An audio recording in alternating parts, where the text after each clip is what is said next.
Hey everybody, welcome to episode 4 of Let's Learn Japanese. Today should be a little bit less intense, a little bit less content heavy. The sentences are shorter, not so complicated, but it should still be fun. Alright, so last time we read the sentences where he talked about coming up with a framework for Japanese martial arts and how he did his very best, 一生懸命に.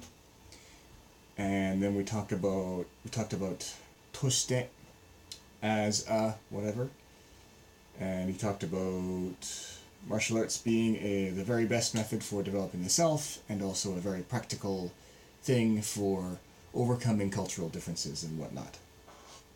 So today we continue on, and what we have today is 武道は精神がどうのこうの言う前に身体論から出発すべきだ。精神は身体の後に来るというではなく、精神は身体の中にある。Okay, let's break down the first sentence here. 武道は martial arts, 精神, spirit. We encountered that word in the previous episode, so you can go look at that episode if you're curious. どうのこうの言う前に Okay. So this was new for me too, actually. I think maybe I glossed over it the first time I read through. Or maybe I just forgot about it because it's been a while. Could be both. どうのこうのどうのこうの Okay. So this one, if you look it up, translates to this and that, one thing or another. And then he says, so continuing on, 言う前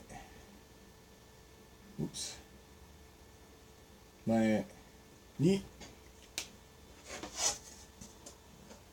どうのこうの言う前に I'll write the pronunciation for you too, because I'm super nice like that. 言う前にどうのこうの言う前に So before we put this together, I'll break down the parts. So 言う, which comes from 言います, to say or to tell, and then 前に, so before, and this could mean before in time or before in space. So you could say like 彼は前に立ってる. He's standing in front of me. Or 寝る前に本を読む. I read a book before I go to bed, or something like that. So before as in like physically before, or before as in time. And if you put the jisho form, 言う, and then 前に, that's before I do something, something. Very useful little grammar bit. Right. 身体論, so that's that really weird word that he came up with. A discourse of body, discourse of health. から from 出発すべきだ. Okay. We'll finish breaking down all these components and then we'll put it all together. So 出発. This one, very, very common verb. You are very likely to hear it often. Well, it's a verb and it's a noun. It's both, depending on the structure of it. So I'm going to show you the parts. So the top there, shupbatsu, translates to like departure, basically, but can also mean to start off on something, but also very useful for travel. If you're navigating the airports in Japan and you're looking for your departure gate, you look for the shupbatsu. They're talking about where your plane leaves from. And then when you put suru after it, now it's a verb. So it's kind of like one of those English words that can be a noun and a verb depending on situation. This one can be a noun or a verb depending on if you put suru at the end of it. But in this case, he does something a little bit different. He puts on... Ooh, can I fit it? Just barely. Looks like chicken scratch. That's okay. 出発すべきだ. Okay, so すべき, or you can sometimes have するべき, すべき or するべき, or you can just have like something really simple. Oh my god, that's terrible. My chicken scratch rating. I really have to get better at doing this. There we go. 食べるべき. Just another example. べき is something that you can stick on the end of a verb, and it means you should do something. It's not a strong command. It's not like you have to. It's just, you should do it. It'd be a good idea if you did, but you don't have to. Or another way you can translate it is you ought to. So I guess it's a bit stronger than should. It's like, you should. You don't have to do it, but you really should. You ought to.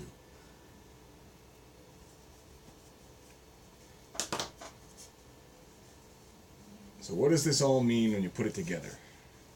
Because he says, 武道は精神がどうのこうの言う前に、どうのこうの, so this and that, or one thing or another. 身体論から出発すべきだ.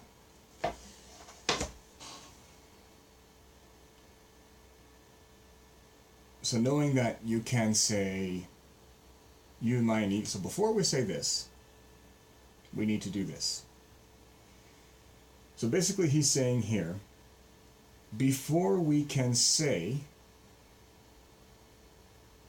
just what the nature of, just what the spirit of martial arts is, 身体論から出発すべきだ. We should, we ought to start with the discourse of the body. So before you can understand the spiritual aspects of martial arts, you need to understand the physical aspects of martial arts. Makes sense, and it's a very commonly understood sentiment. You start out with the physical and then you get to the spiritual, mental parts later.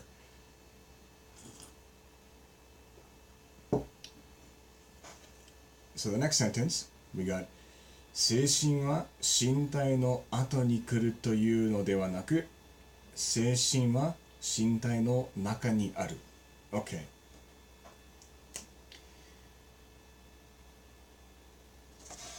So in the previous, this is great because in the previous sentence we talked about 前に, and now you get to see the opposite.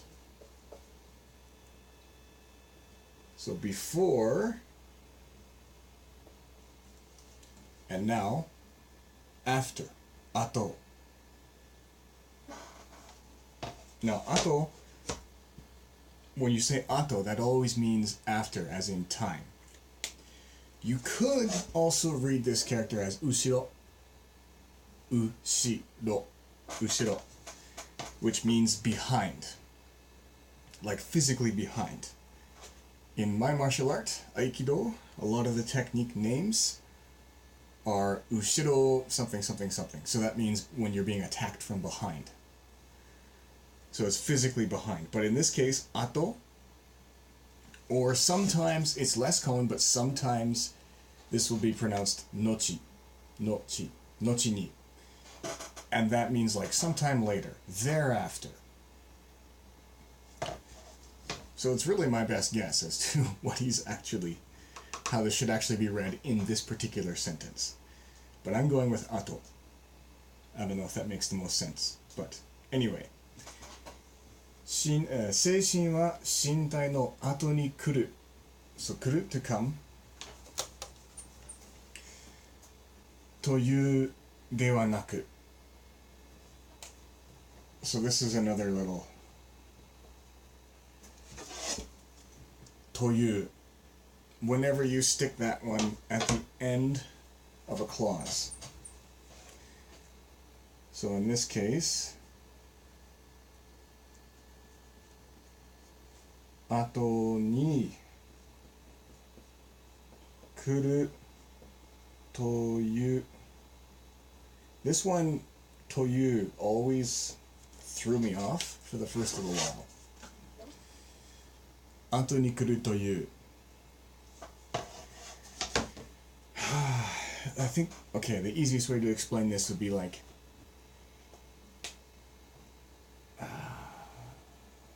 it's easier to explain it in the context of the full sentence. のではなく. Okay. 後に来るというのではなく. So to translate this all as one bit, it would say, it's not that it comes after.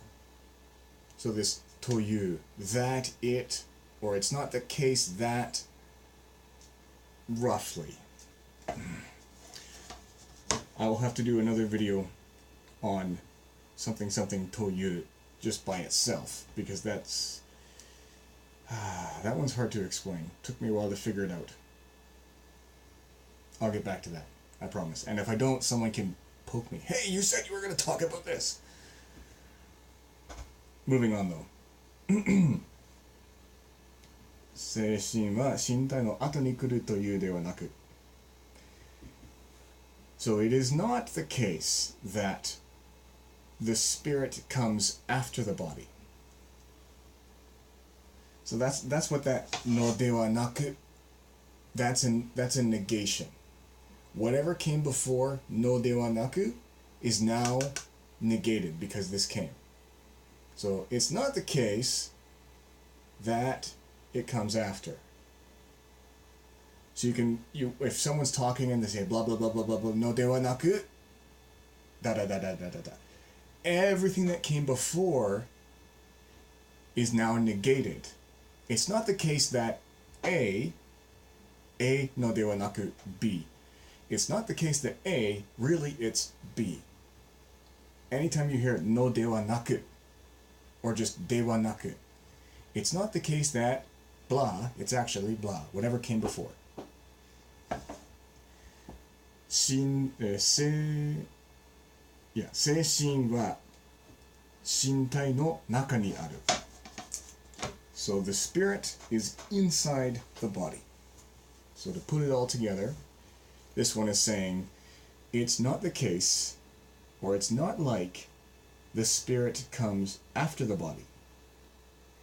The spirit is inside the body. I'll just write this last one down for you. So, 精神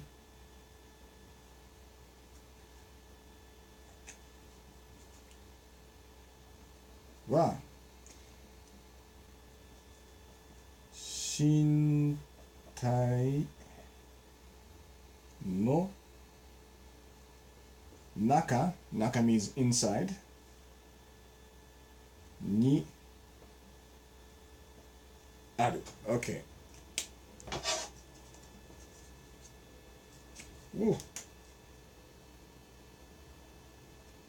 Okay. 精神は身体の中にある. So 中 inside にある. anytime you want to talk about where things are physically, you'd put the place word like naka, and then ni, and then aru. Aru is to exist or to be. Naka ni aru, it's inside the thing. Mae ni aru, it's in front. Ushiro ni aru, it's behind. Hidari ni aru, it's to the left. Migi ni aru, it's to the right.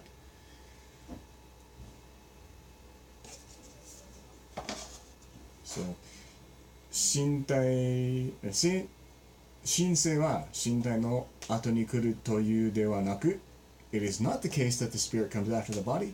精神は身体の中にある。And yes, if you want to say it's inside the something, so you would say, this would be e no naka. So inside of A, whatever A is. A no naka. A no mae. A no ushiro. Ni aru. So inside of A. In front of whatever. You need that no between this noun and then the place word. That's just the proper grammar. That's the way to put that one together. So that's it for today, a little bit shorter. We talked about subeki. We talked about do no kono. This and that, one thing or another. And, oh yes, suru mae ni, before you do something. And then we talked about no dewa naku, negation. Whatever came before is negated, and it's actually the truth is whatever comes after. And then the example of the place words. Naka ni aru. So that's it for today. Any questions, comments, or what you think it should be translated as, let me know. And we'll see you next time. Cheers.